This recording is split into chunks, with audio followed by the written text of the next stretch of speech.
Praise the Lord. புது திராட்சை ரசம் பழைய துருத்தியில் என்ற உவமையை இயேசு ஏன் பயன்படுத்தினார் என்பதை பார்க்கலாம்.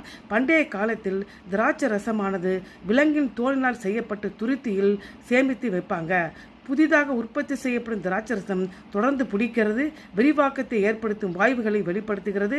ஆகவே புதிய திராட்சரசம் புதிய திருத்தியில் வைக்க வேண்டும். ஏனென்றால் அது ஏற்படுத்துகிற அழுத்தத்திற்கு இடமளிக்கும்படியாக புதிய துருத்தியானது விரிவடைக்கூடும். இதற்கு நேர்மாறாக பழைய திராட்சை துருத்தியில் காலப்போக்கில் கடினமாகவும் உடையக்கூடியதாக மாறும். அப்படிப்பட்ட பழைய துருத்தியில் புதிய திராட்சை ரசம் ஊற்றப்பட்டால் அந்த ரசம் விரிவடையும் போது அதன் அழுத்தத்தால் பழைய துருத்தியானது வெடித்து போகும், திராட்சை ரசமும் சிந்தி போகும், துருத்தியும் கிழிந்து போகும்.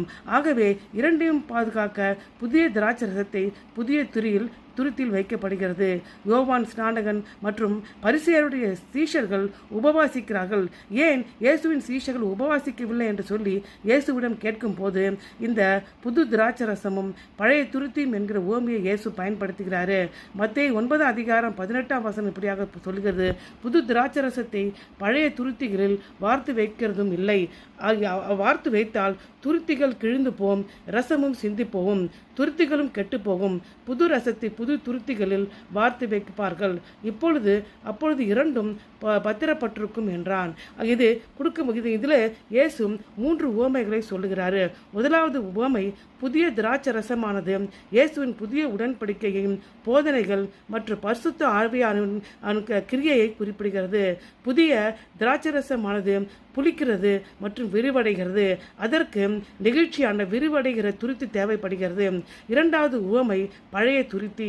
பரிசேயர்கள் கடுமையான காலாவதியான மத முறைகளை இது குறிக்கிறது. இது நம்பிக்கை மற்றும் மனமாற்றத்தை விட சட்டம் மற்றும் பாரம்பரியத்தை அடிப்படையாக கொண்டது. ஆகவே பழைய துருத்தியில் ஊற்றப்பட்ட புதிய ரசமானது விரிவடைந்து பழைய துருத்தியை கிழித்து போடுகிறது.